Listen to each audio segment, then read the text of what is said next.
Dalam sidang di ruang Kartika Pengadilan Negeri Jember itu, seluruh permohonan pra-peradilan yang diajukan pihak Pahim ditolak oleh Hakim Alfonsus Nahak.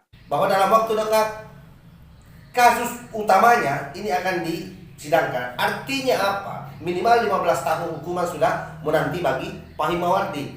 Itu pun kalau misalnya tidak dilakukan hukum kebiri atau bisa saja hukuman mati. Yang waras tidak boleh mengalah terhadap mereka para pencuri agama yang menjadikan agama sebagai alat politik. Assalamualaikum warahmatullahi wabarakatuh. Om Swastiastu, Namo Buddhaya, salam kebajikan. Selamat sore buat sahabat-sahabat semuanya. Sore hari ini kita akan mengupdate kembali kasus Pahim Mawardi yang beberapa bulan yang lalu, saya kira kurang lebih 1 bulan yang lalu, kasus ini sempat menghebohkan jagat maya karena kemudian ada ustaz yang merasa paling pintar, merasa paling benar, merasa pemilik surga, ternyata melakukan pencabulan terhadap santri dan ustazanya.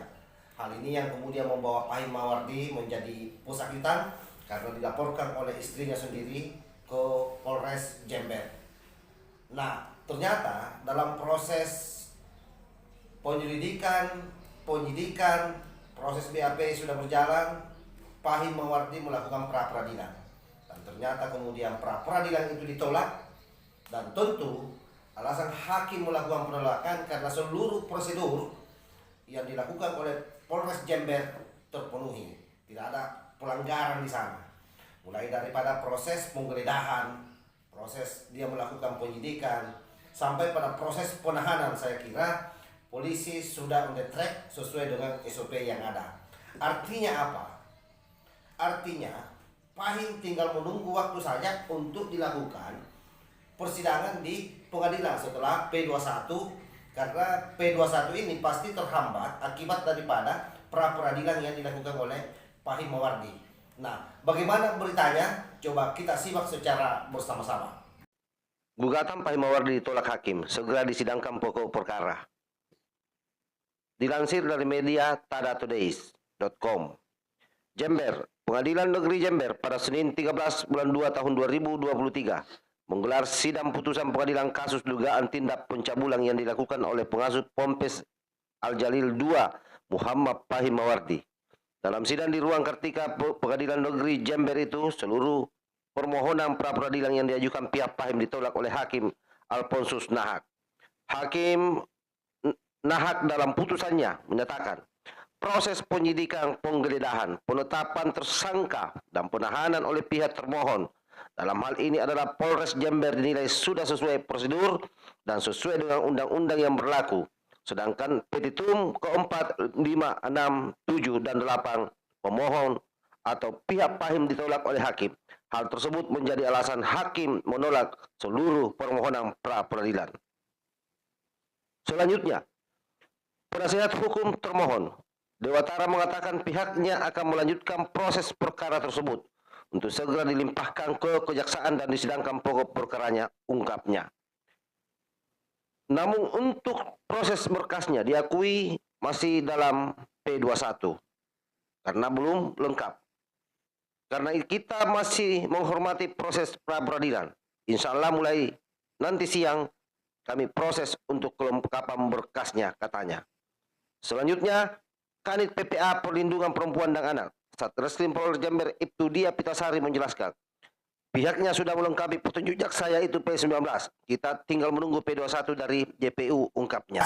Kita sudah mendengar bagaimana berita daripada Pahim Mawardi ini.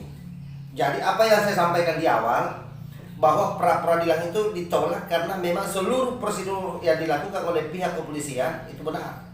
Yang menjadi pertanyaan adalah bagaimana nasib si pembela Pahim Mawardi ini, yang masih menganggap bahwa Pahim Mawardi difitnah, Pahim Mawardi sengaja dihinakan. Ini adalah politik katanya. Nah, termasuk Aldo pernah menyatakan itu, dan bahkan Aldo ini kurang ajar sekali caranya memframing di masyarakat karena merasa bahwa Pahim Mawardi ini benar, dia rela mati. Pahim Mawardi ini rela mati demi membela kebenaran, katanya, membela Pahim Mawardi. Nah, sekarang kita tinggal menunggu Bagaimana sikap Babe Aldo ini karena pra-peradilannya ditolak? Yang pasti dari berita yang saya bacakan tadi itu jelas bahwa dalam waktu dekat kasus utamanya ini akan disidangkan. Artinya apa? Minimal 15 tahun hukuman sudah menanti bagi Fahim Mawardi. Itu pun kalau misalnya tidak dilakukan hukum kebiri atau bisa saja hukuman mati. Ini sangat tergantung dengan bagaimana proses pengadilan nanti.